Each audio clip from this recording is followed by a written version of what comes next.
కర్నూలులో YSR Congress party town అధ్యక్షుడు బాలును target చేస్తూ రాష్ట్రంలో రెడ్ బుక్ రాజ్యాంగం అమలు చేస్తూ యువజన విభాగం నాయకులను పోలీసుల ద్వారా భయభ్రాంతులకు గురి చేయడాన్ని నిరసిస్తూ బాపట్లలో భారీ నిరసన కార్యక్రమం జరిగింది. వైఎస్ఆర్సీపీ యువజన విభాగం రాష్ట్ర అధ్యక్షుడు జక్కపూడి రాజా పిలుపు మేరకు ఈ కార్యక్రమం నిర్వహించారు.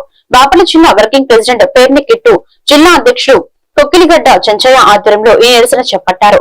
ఈ కార్యక్రమంలో రాష్ట్ర యువజన విభాగం ప్రధాన కార్యదర్శి నక్క వీరారెడ్డి, సెక్రటరీలు దొంతిపోయిన జయభారత్ రెడ్డి, జిల్లి జోషికాంత్, చీరాల ప్రసాద్ రెడ్డితో పాటు బాపట్ల జిల్లాలోని అన్ని నియోజకవర్గాల అధ్యక్షులు, కార్యకర్తలు పెద్ద సంఖ్యలో పాల్గొన్నారు.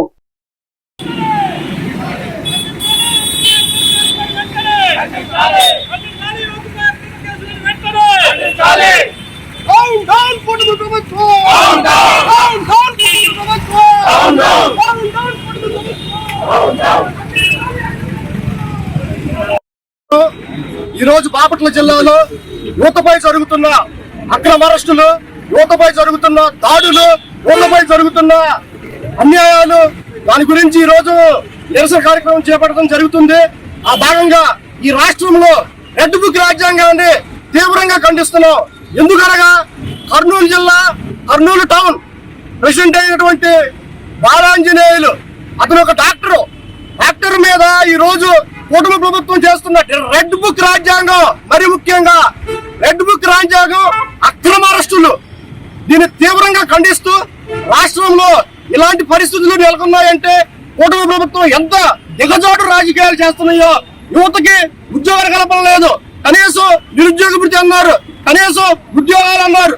ఎక్కడ ఎలాంటి అవకాశాలు లేకోకుండా యువతను టార్గెట్ చేస్తూ, యువత మీద అక్రమ కేసులు బనాయిస్తూ, యువతని దారుణంగా హింసిస్తూ ఈ రోజు రాష్ట్రంలో ప్రభుత్వం కొనసాగుతుంది.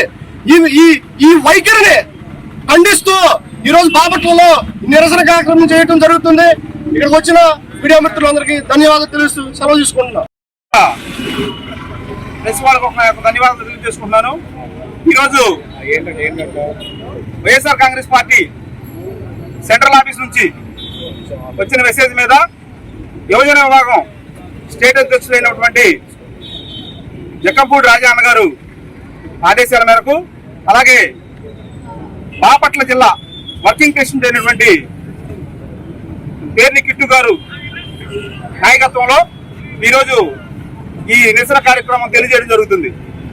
నిన్న కర్నూలులో యువజన విభాగం సిటీ ప్రెసిడెంట్ అయినటువంటి బాలుని అక్రమంగా అరెస్ట్ చేస్తే అతను ప్రత్యామ్నాయం లేకపోవడం వల్ల ఆత్మహత్య చేసుకునే పరిస్థితి నెలకొన్న. దాని మీద బాపట్ల జిల్లా యువజన విభాగం తరపు నుంచి మేము దీనికి తీవ్రంగా ఖండిస్తున్నాం. అదేవిధంగా రాబోయే రోజుల్లో ఇలాంటి అక్రమ అరెస్టులు తగ్గించుకోకపోతే కూటమి ప్రభుత్వం రానున్న రోజుల్లో వైఎస్ఆర్ కాంగ్రెస్ పార్టీ ఆధ్వర్యంలో బాపట్ల జిల్లాలో పెద్ద ఎత్తున కార్యక్రమాలు చేపడతాం, నిరసన కార్యక్రమాలు తెలియజేస్తాం. సభాముఖంగా తెలియజేస్తూ సెలవు తీసుకుంటున్నాం.